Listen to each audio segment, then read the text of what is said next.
Good evening. Tonight, I would like to read to you one of my all time classics and favorites Dianetics, the Modern Science of Mental Health. Please sit back, relax, and listen to some fantastic words. Introduction. The progress of mankind from the period of savagery to the present is marked with milestones. Conventional history books would have you believe that these milestones are battle monuments or the tombs of great men. Yet, there are more important markers of man's progress, and these are new ideas. Whenever a new idea has been created, man's chances for survival have been improved, and the aroundedness of his journey away from animalhood is lessened. There have been numerous new ideas in the past. To name a few of the more obvious, consider the invention of the wheel, the control of fire, the development of mathematics, or even the newest one, the discovery of the means of atomic fission. Every one of these ideas has altered the progress of mankind, sometimes temporarily for the worse, but ultimately for man's betterment. In my opinion, Dianetics is worthy of being called a new idea, and it is destined to take its place alongside of these other milestones of progress. It might even be considered to be more important than any of these, for it is a science which for the first time gives us an understanding of the tool with which these other inventions were created, the human mind. In the creation of any new idea, there is one step which is highly important. It is so obvious as to be frequently overlooked. This step, the sine qua non of any idea, consists in examining the basic assumptions of the subject and determining whether or not they need to be revised. The creator of a new idea asks, what would happen if I assume that this belief, which everyone has had for centuries, is it necessarily so? The primitive man who invented the wheel did just that. His fellows assumed that when one wanted to transport an object, it had to be carried or dragged along the ground. The inventor changed the assumption, and the wheel was born.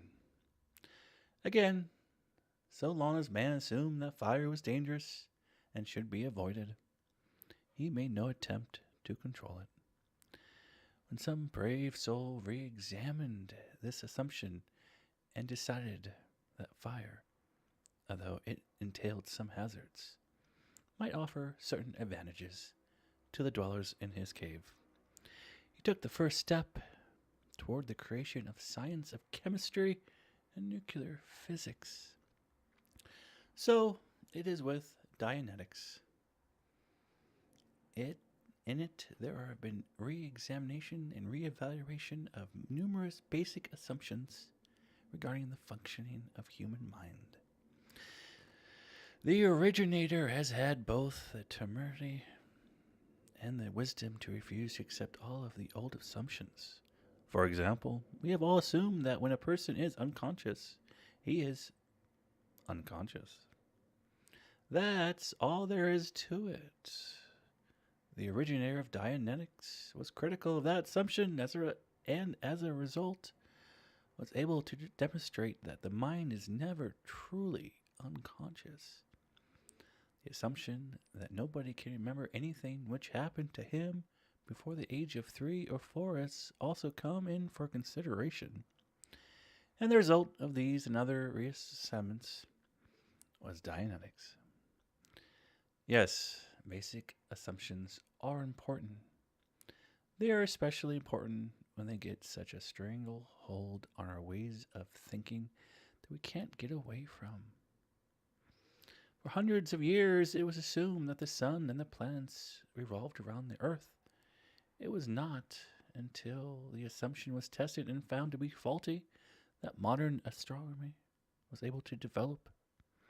For hundreds of years, a certain group of philosophers and religionists have assumed that man is fundamentally evil. Now comes Dianetics to test this assumption. It will be highly interesting to see if there will be any change in our interpersonal relationships as a result of a new, different, basic assumption. The basic assumption is also a long-lived brute, hard to kill. Perhaps one reason for this hardiness is that he feeds upon authority. There is a vast difference between authority and an authority. An authority might be described as a man who propounds a basic assumption which is valid for this time and applicable to the state of knowledge at the time it was propounded, and had his ideas accepted.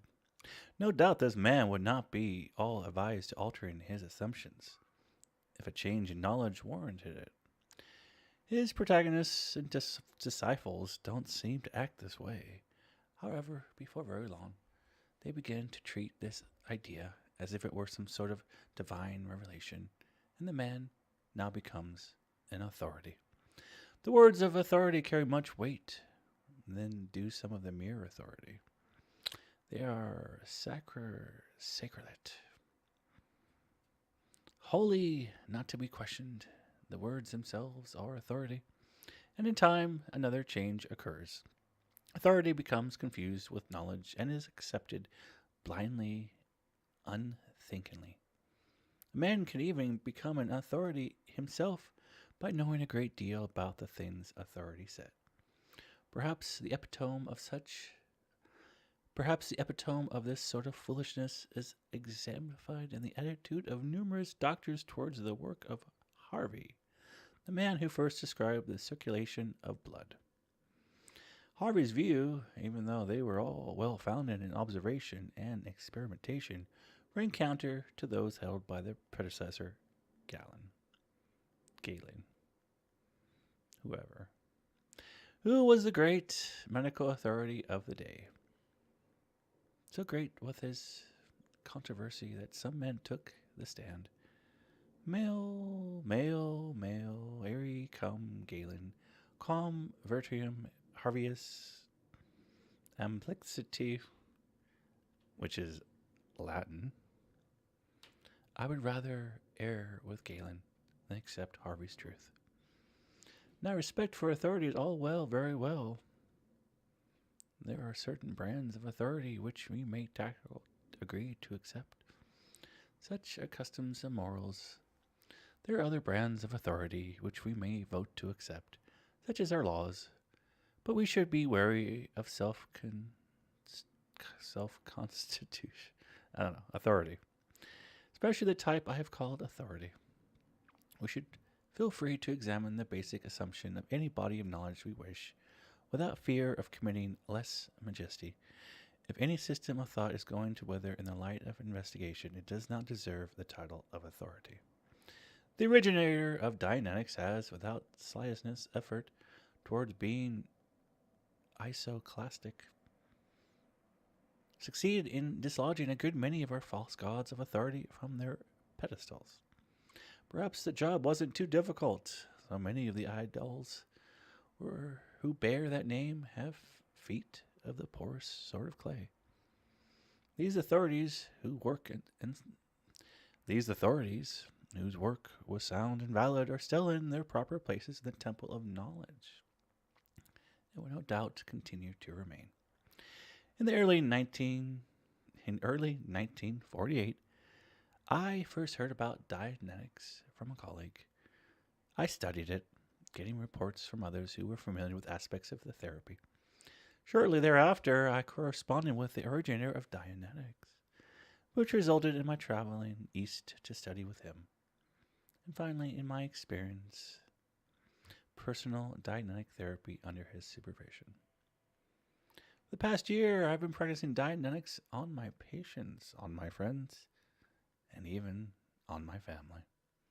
For the first time in my life, I'm satisfied that there is a method by which many questions hitherto unanswerable can be viewed with definition and proven correct.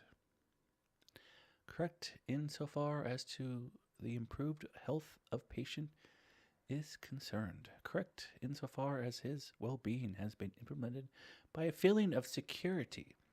Correct insofar as his approach to living has become more advanced, interesting, and productive of growth. To me, this correctness is meaningful and worthy of acceptance. Let me state that this is my opinion. I do not argue you to accept that opinion. I would much prefer that you make your own tests of Dianetics carefully, impartially, and arrive at your own opinion. This statement is directed towards doctors in general, psychiatrists, sociologists, psychoanalysts, etc., as well as the layman. Dianetics is a science. It has certain laws, and by following these laws, we can predict the results which will be obtained under given circumstances. These laws have no exception, or at least no exception has been found. In this respect, the laws of Dianetics are like the laws of gravity. If you suspend a mass heavier than air above the ground and then remove the support, it will fall. It won't fall 70% of the time or 80% of the time. It will always fall. And if it doesn't fall, we are justified in re-examining this law. The discovery that engrams the ability of the cell to record a lasting trace of an event are recorded on a cellular level when the higher sphere of mind is unconscious and sensitive and not recording, as for instance in severe injury, delirium, or surgical anesthesia. And that record engrams they received are highly reactive, portends a new trend for psychology and psychiatrical thought and practice. The engram, recorded during a period of unconsciousness, is susceptible to reactivation during future periods of mental anguish. This fact has been found to be a single, direct source of aberrated behavior. Its discovery and isolation with the mechanics of its operation within the psyche bring new and brilliant light to the hitherto obscure phenomenon of the mind and its behavior. The engram, hidden beneath unexplored layers of unconsciousness, possesses a powerful command not unlike that of a hidden and unsuspected monitor upon the conscious mind. It produces effects which are comparable to those of a post-hypnotic suggestion, though in a far more insidious and involved manner, and with greater and more tragic effect. The technique of Dianetic therapy is basically simple and can be understood and applied to each other by any two reasonably intelligent people after a brief study of this volume, which is the operating manual for therapy. Dianetic psychiatrist treatment of severe derangement is also delineated.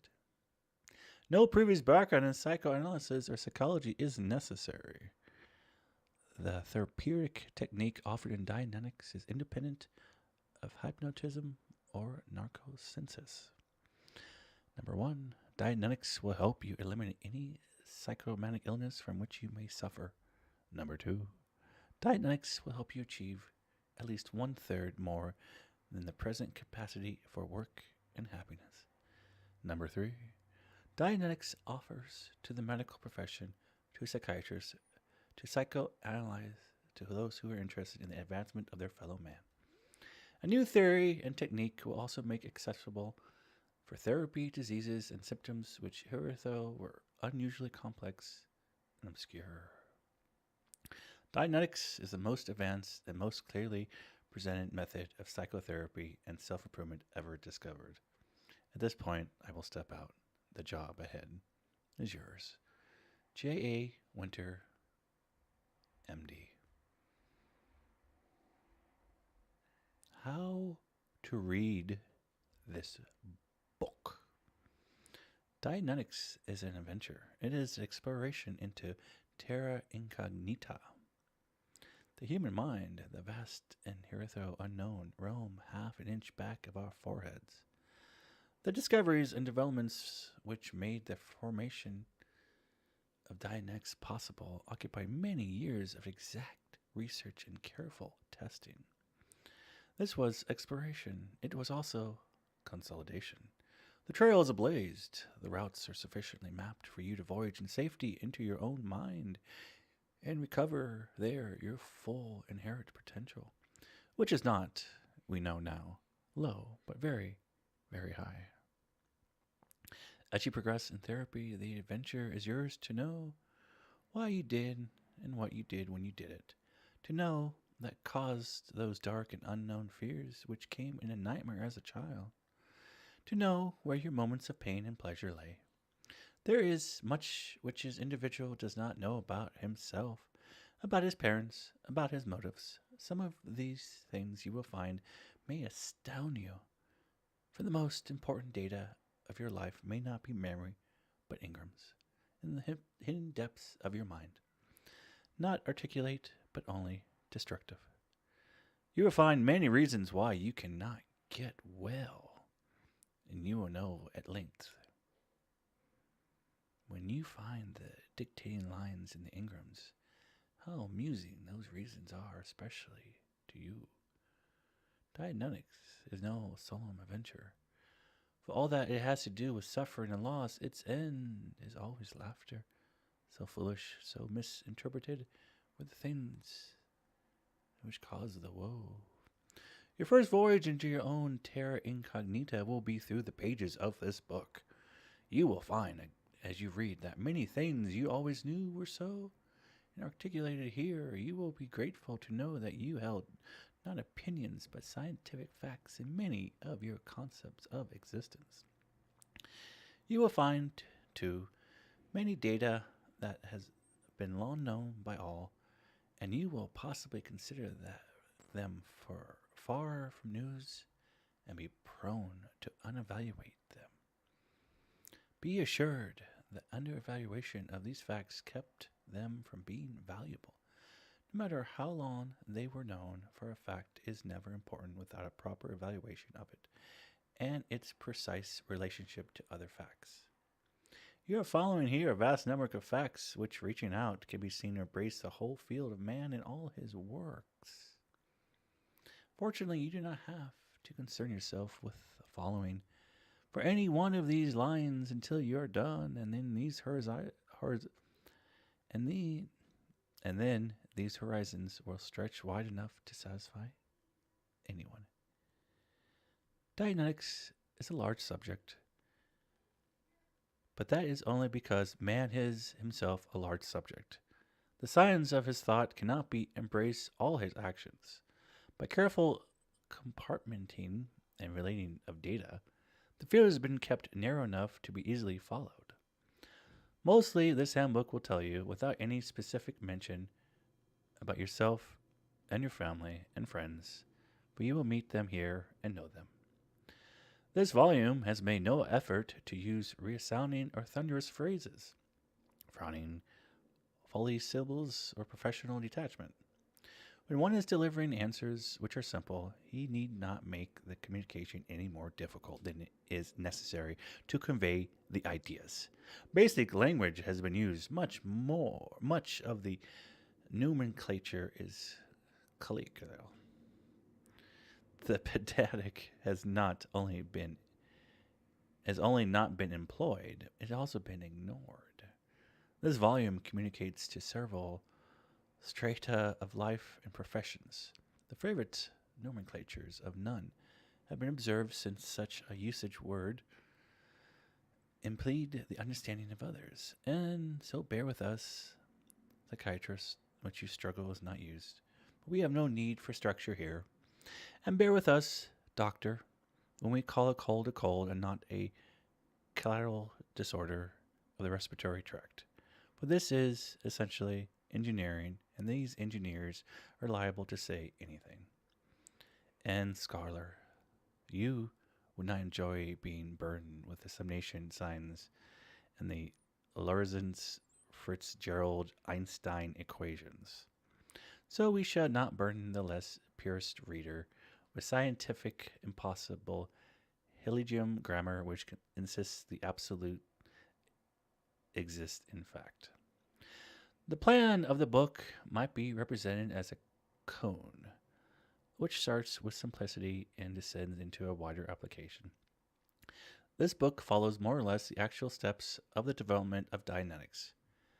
For there was a dynamic principle of existence, then its meaning, then the source of vibration, and finally the application of all therapy and techniques of therapy. You won't find any of this very difficult. It was the originator who had the difficulty. You should have seen the first equations and postulates of Dianetics as the research progressed and as the field developed. Dianetics became too simplify. That is a fair guarantee that one is on a straight trail of science. Only things which are poorly known become more complex the longer you work upon them. It is suggested that you read straight on through. By the time you get into the appendix, you should have an excellent command of the subject. The book is arranged that way. Every fact related to Dianetic therapy is stated in several ways and is introduced again and again. In this way, the important facts have been pointed up to your attention. When you have finished the book, you can come back to the beginning and look through it and study what you think you need to know. Almost all the basic philosophy and certainty, all the derivations of the master subject of Dianetics were excluded here, partly because the bliss volumes had to stay under 500,000 words, partly because they belong in a separate text where they can receive a full justice. Nevertheless, you have the scope of the science with this volume in addition to therapy itself. You are beginning an adventure. Treat it as an adventure. You may never be the same again. Thank you for watching.